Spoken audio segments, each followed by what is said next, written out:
Ya Allah, cantiknya. Ha, batik cotton whiskers design crepe warna kuning. Soft yellow, Kak. Kuning cair. Tengok ni, dia punya diamond dia merelip, lawa, doa-doa.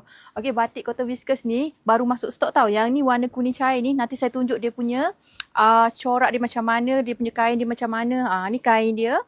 Batik cotton whiskers ni dia dah siap potong tau. Dia dah siap potong 4 meter. Lepas tu dia dah siap lengan dekat mana. Ni lengan dia. Yang ni lengan. Lepas tu lengan dia ada diamond sikit. Ada diamond sikit. Lepas tu yang diamond lebat ni depan baju. Okey, depan baju. Jadi tailor tak susah pun nak potong. Dia dah siap-siap dah baju, depan, lepas tu kat belakang. Ni. Ni kat belakang tak ada diamond. Ni kat belakang tak ada diamond. Okey? Batik cotton whiskers ni, Ri nak tunjuk design-design baru masuk ni. Barang hot selling, barang meletup, Kak. Yang ni package combo anak. Okey, kita ada warna first. Yang ni warna kuning-kuning lemak ketam gitu. Lepas tu kita ada warna purple. Nampak tak?